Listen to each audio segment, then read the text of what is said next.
It was there's a trilogy of the books, and they're written by Newt Gingrich with a co-author, and I forget the name of the co-author, but they're historical fiction, and they're actually about the historical accounts. Of course, they fictionize them, but the first one was about Washington crossing the Delaware. I'm an American history buff when it comes to like colonial slash revolutionary times, and some thereafter. It's just a time period that I find really fascinating and sort of an amateur, enthusiast about it. And they wrote a novel called "To Try Men's Souls," and that's a line taken, of course, from Thomas Paine. It's the second pamphlet that Thomas Paine wrote. The first one's Common Sense. That one's probably better known in terms of that one gets taught in the history books. Thomas Paine, talk about the power of the pen. Thomas Paine wrote and distributed this pamphlet, uh, Common Sense, which really just energized and galvanized the colonists to yes, we do need our freedom, and he was really making the case for it. Uh, well, as things do, as things happen, when causes happen, they get really, people can get fired up for something. There's a lot of support, but then tests come, right? Then challenges come, and a lot of the support falls off. People start getting, whiny about it. They don't think maybe we shouldn't be this stern about it, and so forth. It happens with everything, and that was happening in the American Revolution to an extent there. And Thomas Paine publication of his second pamphlet, and he starts it out, is these are the times that try men's souls.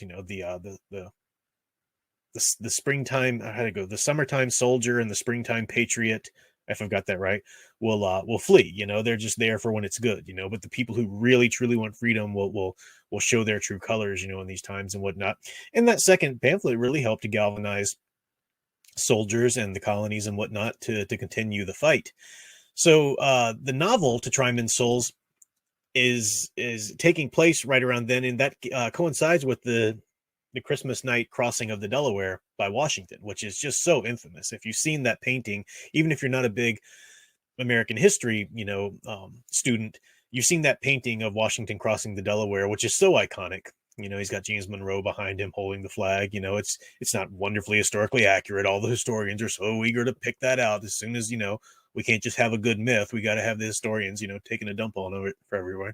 But it's just such a great story, and it really did happen. Washington did cross the Delaware, and these Hessian soldiers I talked about in my last uh, video when I was talking about the Headless Horseman from the Legend of Sleepy Hollow. It was supposed to be a Hessian soldier. These were mercenaries, um, who were hired by Britain. Very ruthless, very hard to beat on the field, terribly dangerous, and quite extreme. And Washington needed a win. Congress needed a win if they were going to continue, to support this army. And Washington needed to win for the morale of his troops. And he decided they would go attack a troop of Hessians, no doubt, not just the British, but a troop of Hessians. And they would attack them on Christmas night when they would be most likely drunk anyway. And it was a big deal. I had to cross the Delaware River in the middle of winter. It was a rough winter. These men walking through all these miles of snow, pushing these cannons.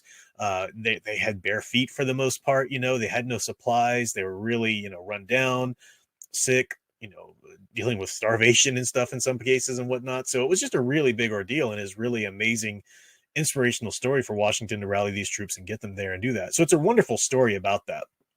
Now, that's probably the best book in the trilogy, but if you're interested in American history like myself, you'll want to read the whole trilogy. I know Sound Engraver read it after me. Yeah, To Try Men's Souls is wonderful. It's just wonderful. Then there's a Valley Forge novel, and then there's the novel about Yorktown, the surrender of the British to Washington and Rochambeau and whatnot. So really great trilogy of books that I read, and I can't recommend them enough. Even if you're not regularly or normally like a big history person, they're just really good hero novels too. Washington, of course, but then some other characters, that were heroic and whatnot in the novels. Thomas Paine in the first one, and a lot of good stuff. So, really fun novels. I recommend those if you're looking into either you're interested in historical fiction or you just really want a good hero story. Those are great. Can't go wrong with those. Apparently, his other historical novels, which I haven't read, are like alternate history novels, if I remember correctly. But But this one isn't. This one's a fictionalization of the actual events, you know, as they took place. These three. So Sound Engraver is endorsing my recommendation for To Try Men's Souls. It is definitely good. Yeah, if you Sound Engraver says if you write a protagonist who is a general or war hero, it's the fiction to go to. Yeah, it really is. It's great. You know, as you write as you read. You know, meaning that the type of reader you are, the more voracious of a reader you are, the better writer you'll be. But also the type of reading that you do will be reflected in the type of writing that you do. Now, so it is recommended, and you should read thoroughly and read, you know, profoundly in the genre or the style or whatever of whatever you're wanting to write. Now, some writers, it just depends on your temperament. You know, when you actually get to writing, think, okay, I can't read anything else right now, or I'll start to kind of imitate it or whatever, you know, and that's fine. I mean, that just depends on you. But before you start writing, say, a science fiction novel, you need to have read a large quantity of science fiction, you know, and to know how to bring your own spin on it and to know how to bring your ideas to fruition. You know, it's a big deal there.